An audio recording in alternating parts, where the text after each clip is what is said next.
Hi guys, today I'll be talking about the Meadows Massacre. We're going to kind of be talking about the background information, what led up to this event, as well as the effects that came out of it, both short and long term. So we're going to start off in the year 1857. You kind of need to know that during this time, an army of roughly 1,500 United States troops were marching toward Utah Territory. There was a growing divide between the Utah Territory and the federal government. The Saints were worried that they would be kicked out of Utah just like they were kicked out of Missouri and other states in the past. So the Saints began to prepare for this battle.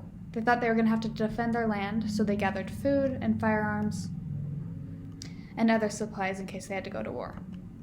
Next, the U.S. troops, you need to know that the U.S. troops weren't the only ones headed towards Utah. There were also thousands of overland immigrants passing through Utah, most of which were westbound headed for California. Many of these immigrants came with large herds of cattle, and since the people of Utah were preparing for this supposed invasion from the government, Brigham Young instructed the people to not sell any grain, ammunition, food, any sort of supplies to the people that were passing through Utah. And these wartime policies, them not selling anything to the immigrants, created a tension between the immigrants and the people in Utah. The immigrants passing through were frustrated that they couldn't purchase anything that they needed for their journey west. So the tensions kind of just continued to escalate. And then our story kind of starts in Cedar City. So Cedar City was kind of the last place en route to California to resupply. But once again, the immigrants passing through weren't given anything. The Saints weren't selling them anything. So, again, they were frustrated. And then it was a group of Arkansas men that were in the Arkansas Company that this really bugged. They started making some threats against the Saints and accusing them and just saying some really mean things. This angered the local Cedar City leaders, and they wanted them arrested. So the Cedar City leaders reached out to the militia to try to have them arrested. After denial from the militia, they decided to take matters into their own hand, and they formulated a new plan. So the plan kind of was to persuade the local Paiute Indians to attack this company as they were leaving Cedar City. Isaac Hite and John D. Lee were kind of the main two in charge. They discussed this planned attack. They kind of planned it out, and the whole underlying idea of this attack was to just blame it on the Indians. They didn't want anyone to know that they were involved.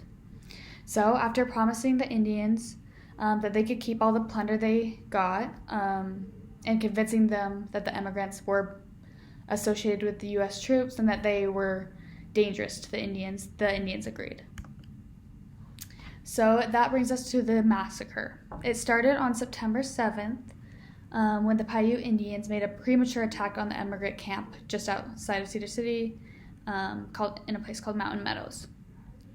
Initially, a couple people were killed, but the rest managed to retreat back, circle up their wagons into a sort of fortress, and start to fight back. The Mormon attackers concluded that the immigrants had figured out their involvement in the attack, and they couldn't have this happen. They felt like they were exposed, so they had to finish out their plan. They couldn't let these people get away knowing that they were the ones that sent the Indians. So the Saints were worried about this attack. They got the militia involved to make sure that this would be taken care of. The siege continued for 5 days. The immigrants, were starting to run out of food, water, ammunition, and all of their supplies. So Isaac Hite gathered the 24 militiamen to carry out this plan. It was on Friday, September 11th, that John D. Lee entered the immigrant wagon fort and convinced the immigrants to accept their terms they offered. He said that the militia would safely escort them back past the Indians and into Cedar City, but they had to leave behind their possessions and everything else. Considering that they really had no other options, the immigrants agreed. As directed, the company was escorted out for about a mile when, suddenly, on signal, each militiaman turned and shot the immigrant next to him. This resulted in 120 lives lost, and the only people who survived were the children. So this brings us kind of to the aftermath. We'll start kind of short term. So the only people that survived were 17 children. And then these children were adopted by local families in Cedar City, but then they were later returned to family members in Arkansas. And then in the year 1859, the church released Isaac Hite and other prominent church leaders that were involved in this attack from their church callings.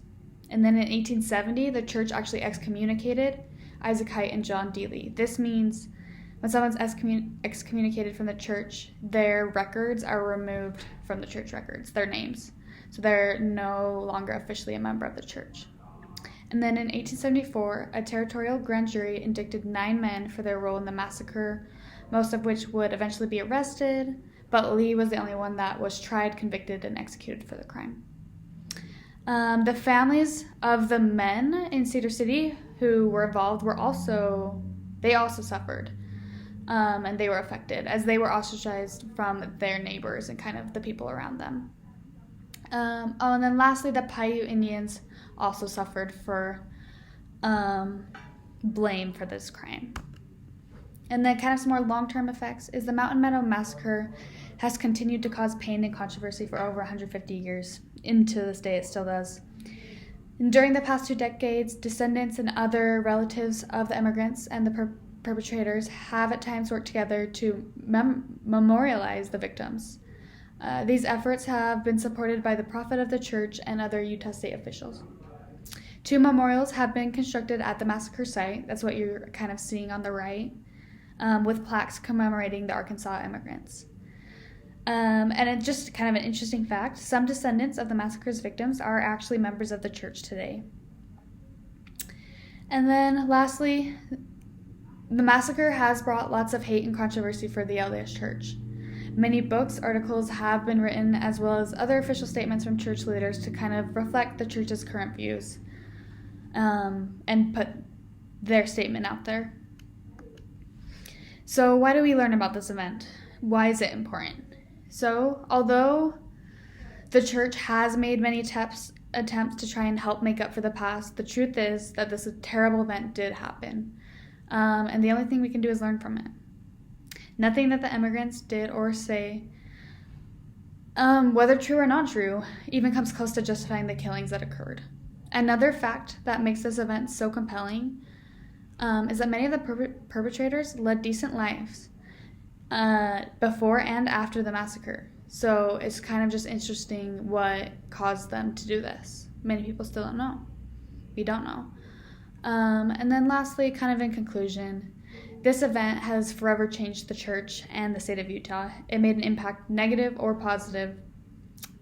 It changed how the people think, how Utah was governed, and who we are as a state today. Thanks for listening.